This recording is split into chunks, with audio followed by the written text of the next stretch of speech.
week 3 of the fantasy football season, and here's a few quarterbacks I look to add on the waiver wire this week. The first guy, Tua Tagovailoa of the Miami Dolphins. So what a start it's been for Tua the first 2 weeks of the season here, playing out of his mind.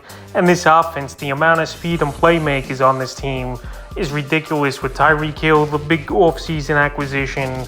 Obviously, Jalen Waddle had a great rookie season last season and off to a monster start. Mike Gesicki, Chase Edmonds, Raheem Mostert, Cedric Wilson when he's healthy. So a lot of good pieces, a lot of speed on this roster over here in Miami. And Tua right now, he's very confident, and that deep ball's even looking pretty good as well so far in the early going. So him and Hill hooked up on 2 deep balls in that week 2 ball game versus the Ravens. And Jalen Waddle does it all. Short routes, yards after catch, could go deep as well.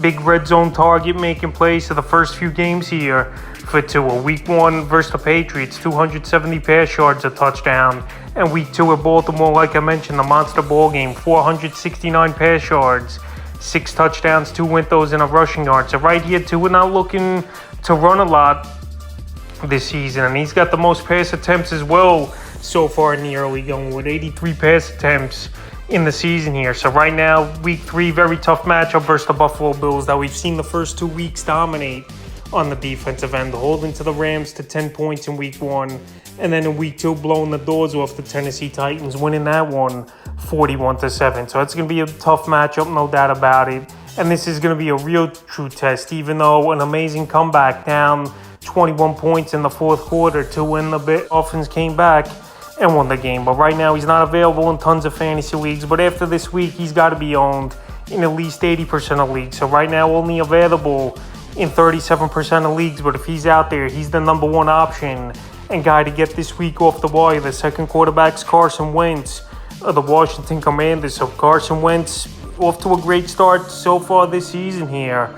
And surprisingly, still available in 48% of fantasy leagues, even though he did get added in 39% of leagues from last week into week 2. So the first 2 games for him, week 1 versus Jacksonville, 313 pass yards, 4 touchdowns, 2 went those, 12 rush yards, a 2-point conversion. And week 2 with Detroit, got off to a horrible start. He only had 2 or 3 fantasy points at halftime, but he finished with 34 in the ball game, 337 pass yards, 3 touchdowns, and then throw 23 rush yards and 2-point conversion. So right here, there's a lot of ball games where the Commanders, they're either going to be trailing or they're just going to be throwing a lot because their run game is pretty much non-existent with Antonio Gibson this season here. And right now, week 3, Carson Wentz versus his former team, the Philadelphia Eagles. Well, obviously, their defenses look great in that week 2 matchup versus Minnesota. But week 1 versus the Detroit Lions, 35 points given up in that one. So right here, Wentz has motivation to stick it to his former team. Playing good football, and he's got good weapons. Terry McLaurin,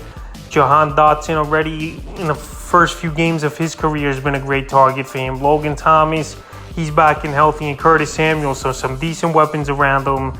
Not in a great division. And there's going to be games where he's going to play catch-up and put up numbers just in that fact alone. So right now, Carson Wentz is a good add this week. The next guy, Jared Goff of the Detroit Lions. So this line offense, it's been dynamic so far in the first 2 weeks of the season. Week 1 scoring 35 points and week 2 scoring 36 points at home in Detroit. Week 3, a little bit of a tougher matchup at Minnesota. But Jared Goff's going out there and he's getting the job done. And Amon St. Brown, one of the better receivers so far in the early going. A big playmaker for Goff and this Lion team. Week 1 versus Philly, 215 pass yards, 2 touchdowns, and 9 rush yards. In week 2 versus Washington, 34 fantasy points with 256 pass yards and 4 touchdowns. So Goff right now available in 77% of fantasy leagues. In week 3, not the greatest of matchups in Minnesota, even though we just saw Jalen Hurts light him up. But we saw in week 1, Aaron Rodgers get shut down in fantasy football from this Viking team. So Jared Goff right now in a 2-quarterback league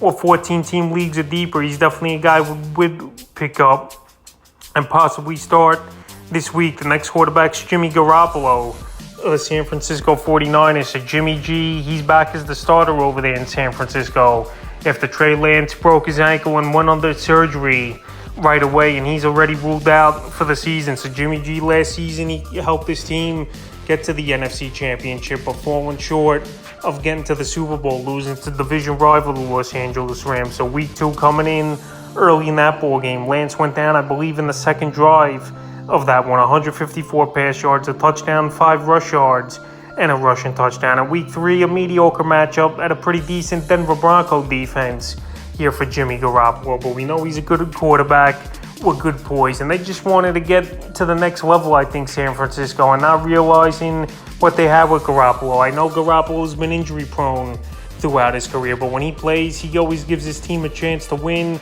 and they got good weapons over there. You got Debo, got George Kittle, even though we haven't seen him yet with the injuries in the early going of the season, and Brandon Ayuk had success with Jimmy Garoppolo, and Jeffrey Wilson, decent running back in the backfield, so he's got good weapons, got a decent matchup coming up, and more in deeper leagues I would add Garoppolo, but right now he's available in 95% of fantasy leagues. In the 5th and final quarterback I look to add this week off the wire, he is Cooper Rush of the Dallas Cowboys. So yeah, that's a deep diving for sure here with Cooper Rush. But Cooper Rush, in his first start of the season here with Dallas, he looked comfortable. And even last season, I mentioned this in other videos about Rush. He looked comfortable in that ball game where they beat the Vikings last season in Minnesota on Sunday Night Football, where he went over 300 yards in week 2. The AFC champion Cincinnati Bengals, he had a pretty decent ball game, I thought, Cooper Rush. 235 pass yards, passing touchdown. He was pretty accurate. He wasn't forcing the issue here, and he ran the offense pretty smooth here. Week 3 on Monday Night Football at the New York Giants. This is going to be a good divisional matchup, and these games with these two teams is always hard-hitting and low-scoring type of games in the teens to low 20s here. So Cooper Rush, I think he could be more of a game manager. He spread the football out more than Dak did before he went down with the thumb injury. CeeDee Lamb, he got in the mix. Noah Brown, he had a good ball game finding the end zone, and he's a guy I'm going to mention as a pickup this week as well in my wide receiver video. But anyway, Cooper Rush in a deeper league, if you need a quarterback, 2-quarterback league or 16-team league or deeper or something, available in 98% of fantasy leagues here, and he's definitely a quarterback I would give consideration this week. So that's a few QBs I look to add for off the wire for week 3 of the fantasy football season.